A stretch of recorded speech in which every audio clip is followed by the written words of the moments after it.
स्वागत है आप सभी का सीएनबीसी आवाज पर एक बार फिर से। और अगले आधे घंटे हम चर्चा करेंगे कि शेयर बाजार का भविष्य यहाँ से कैसा लग रहा है। और इस चर्चा में काफी सारे दर्शक जो यहाँ मौजूद हैं वो तो अपने सवाल पूछेंगे, लेकिन हमारे एक्सपर्ट्स को पहले आपसे इंट्रोड्यूस करा दूं। अविनाश गुरश्कर मेरे राइट हैंड साइड पर हैं, मानव चोपड़ा जी भी मेरे साथ हैं। आप सभी का स्वागत है। और सबसे पहले जो एक सवाल सबके जहन में है, ये बताइए अविनाश, जुलाई की सीरीज कैसी रह सकती है? यहाँ से और तेजी देखने को मिलेगी? पिछली दो सीरीज पॉजिटिव रही है भारतीय बाजारों के लिए, हैट्रिक लगने का चांस लगता है आपको? आई थिंक मेरे ख्याल से हेमंत, जुलाई भी अच्छा महीना रहना चाहिए, बट आई थिंक क्लियरली ये मंथ में जो इम्पोर्टेंट इवेंट्स रहेंगे वो मानसून सेशन रहेगा। आई थिंक क्लियरली गवर्नमेंट की टेस्ट वापस पार्लियामेंट्री फ्लोर पे देखी जाएगी। आई थिंक काफी मुद्दे उठाए जाएंगे। आई थिंक जीएसटी के अगर बिल क्लियर होता है तो मार्केट्स में एक अच्छी री-रेटिंग आएगी और नतीजों का मंथ रहेगा। मेरे ख्याल से वापस फर्स्ट क्वार्टर जो है वो काफी क्लोजली सब वॉच करेंगे, तो मेरे ख्याल से काफी इवेंट्स रहेंगे। और मोर इम्पोर्टेंटली ग्लोबली जो भी डेवलपमेंट्स ग्रीस में हो रहे हैं उसका भी थोड़ा बहुत इंपैक्ट मार्केट्स में रहेगा, बट मोटा मोटी आई थिंक पॉजिटिव ही रहने चाहिए। क्लियरली एफआईएस का जो रवैया है वो आगे काफी इंपॉर्टेंट रहेगा। तो एक्सपेक्टेशंस यहाँ सभी की यही होंगी कि ग्रीस का मुद्दा जल्दी से सॉल्व हो जाए, चाइना की जो अनसर्टेनिटी है वो एक बार के लिए खत्म हो, जिस तरह से तेज गिरावट देखने को मिल रही है, और पहली तिमाही के नतीजे और मॉनसून सेशन, ये सारे तमाम बड़े इवेंट्स हैं जिस पर नजर रहेगी। लेकिन चार्ट पर आपको कैसा लग रहा है बाजार? ये बताइए, तेजी करने का मूड है अभी या थोड़ा वेट करेंगे? अगर आप देखेंगे तो we have already seen a good rally from 8000 levels, और लास्ट 3 महीने से मार्केट्स अभी भी एक मीडियम टर्म डाउनवर्ड ट्रेंड में ही चल रहा है। एंड आई थिंक 3 साल की तेजी के बाद कम से कम 6 से 7 महीने का एक डाउनसाइड डिक्लाइन देखने मिल सकता है। उसके चलते 8400 और 8500 के स्ट्रॉन्ग लेवल्स है। मुझे लगता है जहाँ पे निफ्टी में शॉर्ट टर्म पॉज देखने मिलेगा, and at these levels it's a good time to book some profits for short term. And मेरे हिसाब से नियर टर्म पर्सपेक्टिव में अगर आप देखें तो एक सेलिंग प्रेशर आने की ज्यादा संभावना है ये लेवल्स में। मार्केट्स डाउनसाइड में एक बार फिर से 8200 के लेवल्स जुलाई सीरीज में आ सकते हैं। तो आपको लगता है ऊपर जाने से पहले एक बार नीचे का झटका बाजार खा सकता है, लेकिन दिवाली तक अगर तेजी करने का ध्यान हो किसी का तो की जा सकती है? 200-400 पॉइंट छोड़ दें तो इन्वेस्टमेंट के लिए क्या ये सही समय है, ये आपको लगता है मानव? 100%। अगर आप देखेंगे तो मार्केट्स पिछले 20 सालों से एक प्राइमरी अप ट्रेंड में है, एंड जब भी आप देखेंगे एक मीडियम टर्म करेक्टिव रैली आती है, वही एक रैली आपको एक लॉन्ग टर्म वेल्थ क्रिएशन का एक अपॉर्चुनिटी मिलता है। एंड इसके पहले भी अगर आप 2010 में देखेंगे जब भी निफ्टी 6300 के स्तरों से 4500 के लेवल्स पे आया है, वहां से 3 सालों में निफ्टी 4500 का 9000 हुआ है। सो मेरे हिसाब से ये कैलकुलेशन चलते हुए निफ्टी अभी करेक्टिव जोन में है। 7500 के लेवल्स के आसपास अगर निफ्टी आपको बॉटम होता हुआ दिखता है, maybe by October is the cycle, सितंबर अक्टूबर साइकिल में वहां पे बॉटम आउट हुए, फिर वहां से 3 साल आपको एक अगेन बहुत अच्छा प्राइमरी अप ट्रेंड रहेगा मार्केट में, and we are expecting a target of at least 15 to 16,000 levels. Alright, तो लॉन्ग टर्म के लिए बाजार काफी अच्छे हैं और गिरावट हो तो खरीदारी करने का एक बेहतरीन मौका दे रहा है बाजार, ये व्यू निकल कर आ रहा है। लेकिन हमारे साथ काफी सारे यहाँ पर दर्शक भी हैं, इन्वेस्टर्स भी हैं, ट्रेडर्स भी हैं जो जानना चाहते हैं अलग अलग सेक्टर्स पर, स्टॉक्स पर अपने सवाल।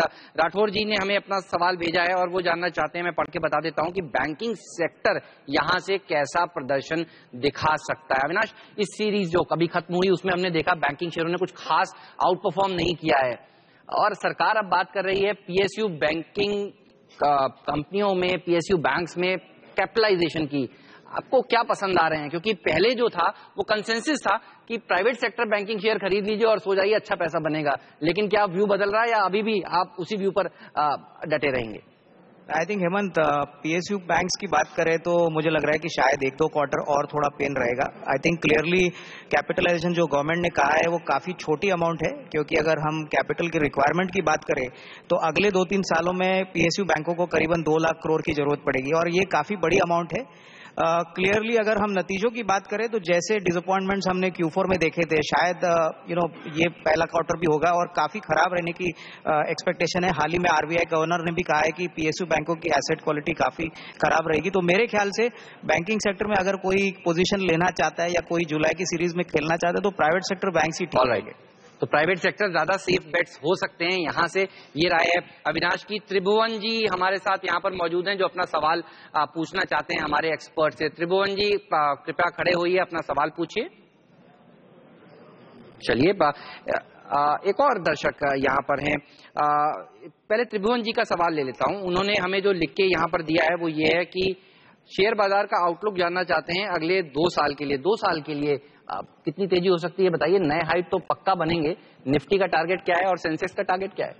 आई थिंक मेरे ख्याल से जब भी आप 2 साल का व्यू लेते हो तभी आप टारगेट दिमाग में मत रखिए, क्योंकि आई थिंक शेयर बाजार में टारगेट कहने काफी बड़े लोग हैं जो बड़े टारगेट्स कर चुके हैं। मेरे ख्याल से ये अच्छा मौका है अगर 2-3 साल के लिए आप एक पोर्टफोलियो बनाओ, क्योंकि आई थिंक काफी अच्छी क्वालिटी कंपनीज आपको अच्छे रेट्स पे मिल रही है। हालांकि शॉर्ट टर्म में चैलेंजेस रहेंगे, लेकिन आई थिंक बिग पिक्चर जो इंडिया का है वो ये है कि जीडीपी ग्रोथ करीबन 9% के ऊपर जाएगा। आई थिंक एफआई फ्लोज भी कंटिन्यू आएंगे। तो मेरे ख्याल से नेक्स्ट 2-3 इयर्स में डेफिनेटली आपको डबल से ट्रिपल रिटर्न्स डेफिनेटली पॉसिबल है। ये कहना स्पेसिफिकली डिफिकल्ट होगा कि निफ्टी कितना होगा, लेकिन I think Manav can get give a better. मैं भाई अब मानव के पास ही आ रहा हूँ। मानव बताइए कितना देखते हैं आप निफ्टी अगले 2 साल में? जी मैंने जैसे बताया, अगर आप निफ्टी का ट्रेंड एक बार नोट करेंगे, जब भी हमने अक्टूबर में एक बॉटम बनाया 2500 लेवल का, वहां से हमने 4 साल की तेजी देखी। वहां से निफ्टी अराउंड अबाउट 2.5 टाइम्स बढ़ा, जहाँ पे 6300 के लेवल्स हुए। मेरे हिसाब से निफ्टी अभी करीब अगर सपोज 7500 के आसपास बॉटम आउट होता है नेक्स्ट 2 से 3 महीने में, वो भी अगर आप ऐड करोगे अराउंड 2.5 टाइम्स, तो हमारा जो टारगेट बनता है around 15 to 16,000 and possible by 2017। तो उसके चलते हुए निफ्टी नेक्स्ट 2 और 3 फेज में it's a very good opportunity to buy for medium term perspective.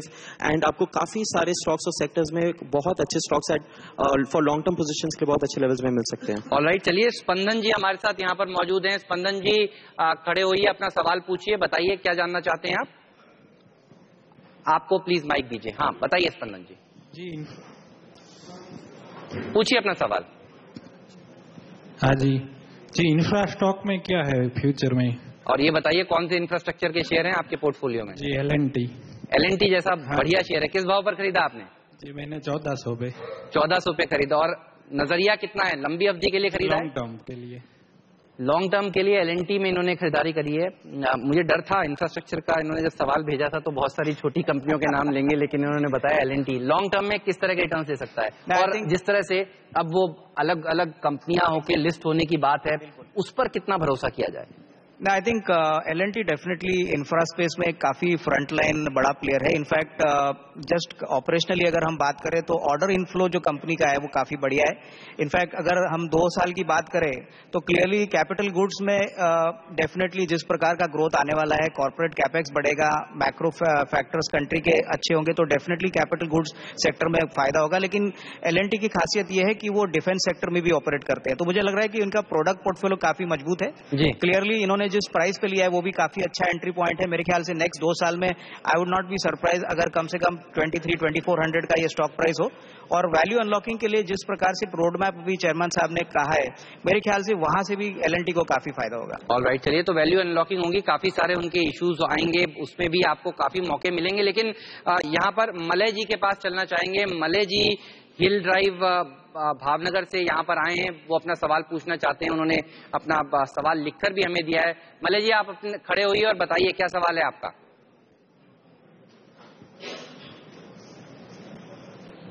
Ji Malay जी पूछिए। हेलो,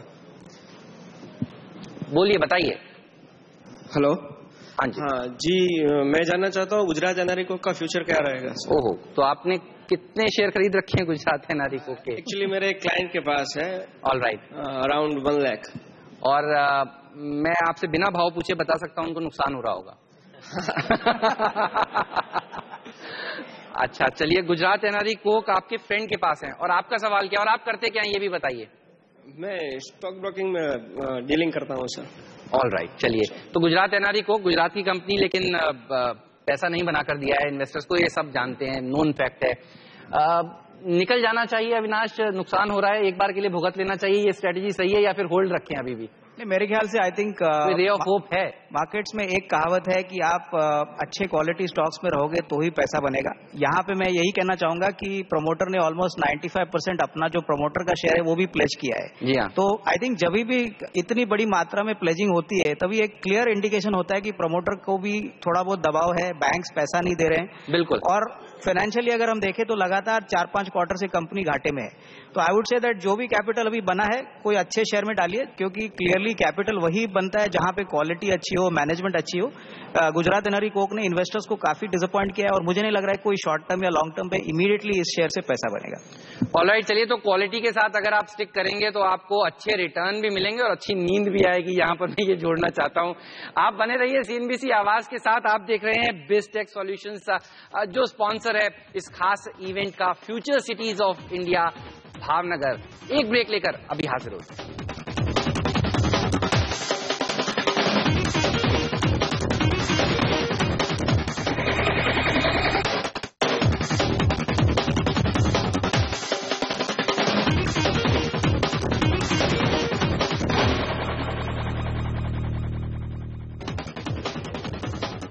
स्वागत है आप सभी का सीएनबीसी आवाज पर। आप देख रहे हैं Biztech solutions presents future cities of India Bhavnagar, और हमारे साथ हमारे दो खास मेहमान जुड़े हुए हैं और हम आपको बता रहे हैं कि शेयर बाजार में किस तरह की अपॉर्चुनिटीज इस समय है और आप यहां पर निवेश कर अच्छा फायदा कमा सकते हैं। और काफी सारे दर्शक हैं यहां पर, भावनगर की जनता जो अपने सवाल पूछ रही है हमारे एक्सपर्ट से।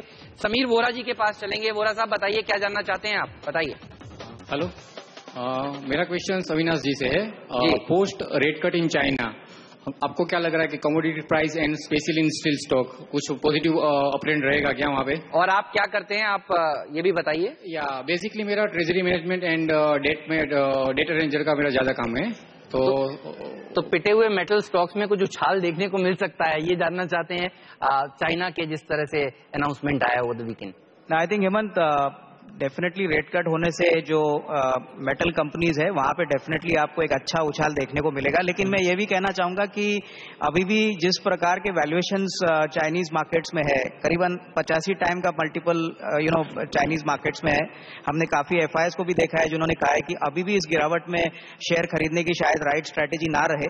और जिस प्रकार का सेल ऑफ हमने लास्ट वीक में देखा था, करीबन 7.5% चाइनीज मार्केट्स गिरे हैं, मुझे लग रहा है कि ये शायद डाउन ट्रेंड थोड़ी देर के लिए और लगेगा और डोमेस्टिक मार्केट्स में शायद थोड़ा सा अप ट्रेंड आपको मेटल कंपनीज में देखना चाहिए, क्योंकि क्लियरली चाइना का जो बेस है मेटल कंजम्पशन का वो सबसे बड़ा माना जाता है। तो I would say short term में डेफिनेटली मेटल कंपनीज के लिए एक अच्छी बात है कि थोड़ा सा बाउंस आएगा। तो लेकिन शॉर्ट टर्म बाउंस हो सकता है, लंबी अवधि के लिए अभी भी आपकी अवॉइड लिस्ट में? अभी भी अवॉइड है मेरे ख्याल से। कौन से स्टॉक्स है जिनमें आप बाउंस आता हुआ देख रहे हैं, आपको लगता है ओवरसोल्ड है, एक बाउंस के लिए खेल सकते हैं ट्रेडर्स?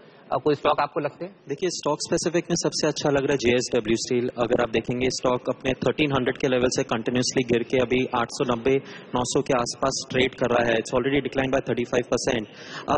एंड जिस तरीके के पैटर्न फॉर्मेशंस हमने देखने को मिले हैं, कहीं ना कहीं मुझे लग रहा है स्टॉक में एक बहुत अच्छे लेवल्स में अक्यूमुलेशंस देखने मिल रहा है। वॉल्यूम्स बिल्टअप काफी अच्छे हो रहे हैं एट लोअर लेवल्स। और बाकी मेटल स्टॉक से इसने अच्छा प्रदर्शन भी बिल्कुल। एंड इनफैक्ट आगे चलते हुए मुझे लगता है ये स्टॉक आउट परफॉर्म करेगा। यहाँ से हमारा अपसाइड टारगेट एटलीस्ट 1050 का बनता हुआ दिख रहा है। सो मेरे हिसाब से स्टॉक्स में अगर लेना हो from steel sector, JSW steel एक अच्छा बेट रहेगा। ऑलराइट, तो जेएसडब्ल्यू स्टील वो स्टॉक है, अगर आप चाइना की स्टोरी को प्ले करना चाहते हैं तो यहाँ पर दाव लगा सकते हैं। हरीश शाह जी भी हमारे साथ मौजूद हैं। हरीश जी बताइए, क्या सवाल है आपका? हेलो, मेरा सवाल अविनाश जी से आईपीओ के बारे में क्या है, अभी नए आईपीओ आने वाले हैं कि नहीं? हाँ, बहुत सारे आईपीओ आने वाले हैं। ये बताइए आपने कौन सा सोच के रखा है? कैफे कॉफी डे है, बहुत सारे आईपीओ आने वाले हैं। आएंगे ना, वही पूछना है। अभी तो आईपीओ की बाढ़ मैं जानता हूँ भावनगर में काफी सारे लोग हैं जो आईपीओ में पैसा लगाकर तो काफी हलचल मच जाता है। अच्छा पैसा बनाया भी है आप लोगों ने। बताइए, आईपीओ की बाढ़ आनी शुरू होगी वापस से अब? नहीं, बिल्कुल। मैं समझता हूँ कि 2016 में आपको बड़ी अपॉर्चुनिटी मिलेगी। जैसे हेमंत जी ने कहा कि कैफे कॉफी डे है, इंडिगो एयरलाइंस है, तो काफी अच्छे क्वालिटी आईपीओ मार्केट्स में टच करेंगे। इनफैक्ट हमने देखा है कि जब भी एक क्वालिटी आईपीओ आता है और रीजनेबली वैल्यूएशन पे रिटेल इन्वेस्टर्स को ऑफर किया जाता है, तब डेफिनेटली पैसा काफी अच्छा बनता है।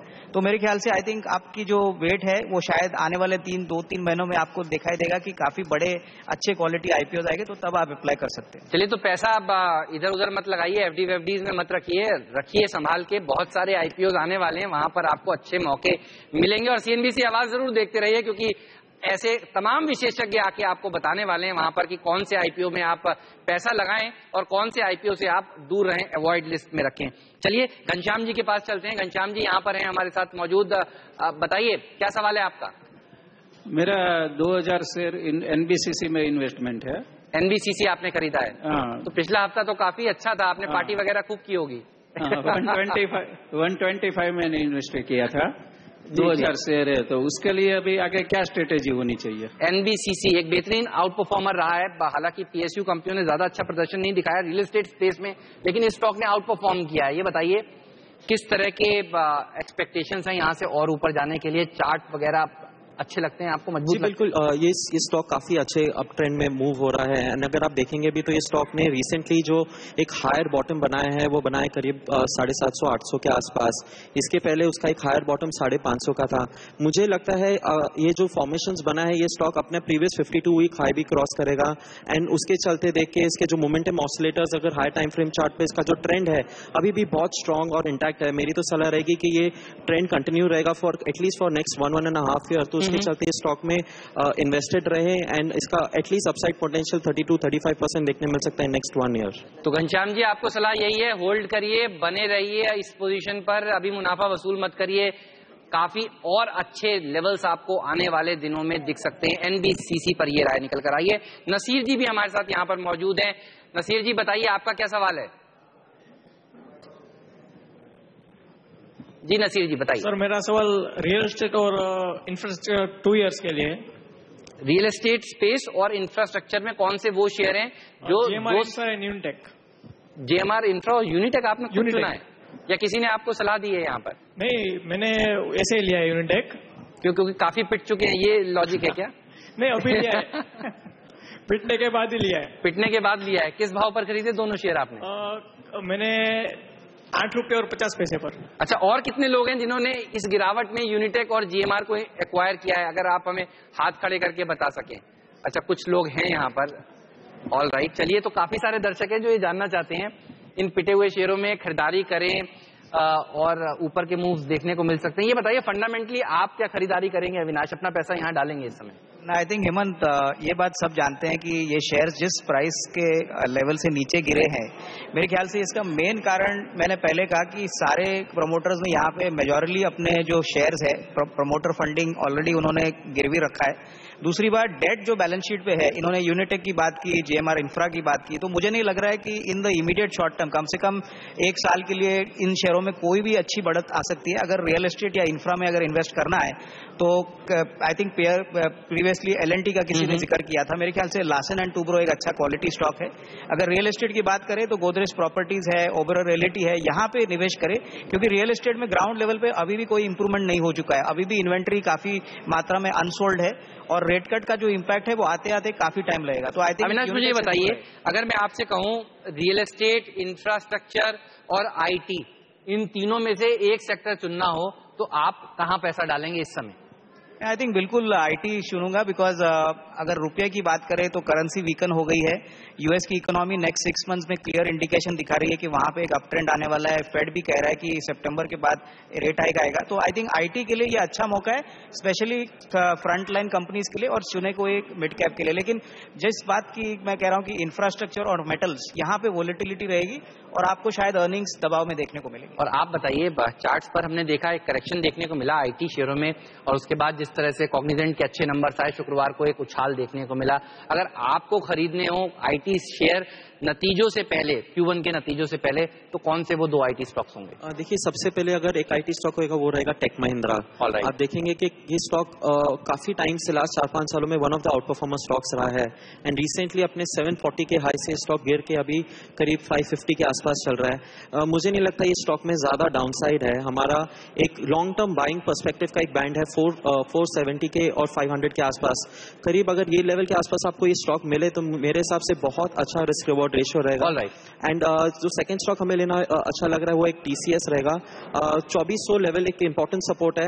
अगर वो तोड़ के नीचे अगर आपको 2200 के आसपास, 2300 के आसपास ये स्टॉक नेक्स्ट 1 महीने में मिले, आई थिंक ये एक और एक बहुत अच्छा अपॉर्चुनिटी रहेगा लो लेवल्स। ऑलराइट, चलिए, तो ये वो स्टॉक्स हैं जो आईटी क्षेत्र में अच्छा प्रदर्शन यहाँ से दिखा सकते हैं। जयदीप जी भी यहाँ पर मौजूद हैं। जयदीप जी बताइए, खड़े होइए, अपना सवाल पूछिए। आपने जो हमें लिख के भेजा है, जब तक मैं वो पढ़ता हूँ, आप जानना चाहते हैं कि टाटा स्टील में गिरावट के पीछे क्या रीजंस हैं? जयदीप जी, अच्छा आप यहां पर हैं, बताइए।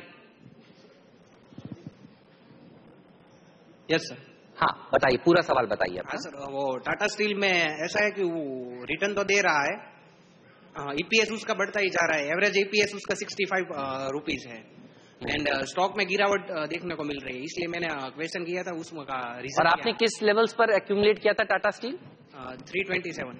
All right. और आप कितने समय तक बने रह सकते हैं इस शेयर में? 2 साल तक। 2 साल का नजरिया है, काफी पिट चुके हैं मेटल स्टॉक्स। टाटा स्टील की दिक्कतें सबको पता है, यूके में जो हुई उसके बाद अब सॉल्यूशन भी आया। ये बताइए 2 साल तक होल्ड करेंगे टाटा स्टील को, क्या पैसा बनेगा? आई थिंक 2 साल डेफिनेटली पैसा बन सकता है हेमंत, लेकिन शॉर्ट टर्म में इनको तैयार रहना चाहिए वॉलेटिलिटी के लिए, क्योंकि जो आने वाले रिजल्ट्स है वो वापस काफी खराब रहेंगे। इनफैक्ट लास्ट क्वार्टर में हमने देखा था कि मार्जिन्स को लेके मैनेजमेंट काफी नेगेटिव था। उन्होंने कहा था कि कम से कम 3-6 महीने लगेंगे जब तक रिकवरी आए। और यूरोप को लेके जो दिक्कतें हैं कोरस को लेके, मेरे ख्याल से शायद 2-3 क्वार्टर्स जाएंगे जब तक कोरस प्रॉफिटेबल नहीं होता। बैलेंस शीट पे डेफिनेटली स्ट्रेस रहेगा, तो 2 साल के लिए डेफिनेटली ये अभी निवेश इन्होंने किया है तो इनको होल्ड करना चाहिए। शॉर्ट टर्म में स्टॉक में काफी डाउनसाइड वोलेटिलिटी भी, लेकिन ये देख सकते हैं। ऑलराइट, तो चलिए छोटी अवधि में जरूर आपको थोड़े ये शेयर दबाव में दिखे, लेकिन लॉन्ग टर्म के लिए अच्छा बेट है। दिग्गज है टाटा स्टील, अब सब जानते हैं, लेकिन विशेषज्ञों से विदा लेने का समय आ गया है। जाने से पहले कोई डिस्क्लोजर आज के लिए अविनाश? हेमंत, जो भी शेयरों के बारे में हमने आज आपके प्लेटफॉर्म पे बात की है, हो सकता है कि हमारे क्लाइंट्स की पोजीशंस हो। पर्सनल लेवल पे मेरी कोई भी पोजीशन इन शेयरों में नहीं है। मानव, आपके disclosure? I don't have any personal holdings in the stocks discuss, but clients को जरूर रिकमेंडेड किया। ऑलराइट, चलिए शुक्रिया आप दोनों का समय निकालने के लिए और आज इस खास चर्चा में शामिल होने के लिए। चलिए इसी नोट पर लेता हूं आपसे विदा। आप बने रहिए CNBC आवाज के साथ। Future city of India Bhavnagar देख रहे थे आप। धन्यवाद आपका इस शो को देखने के लिए।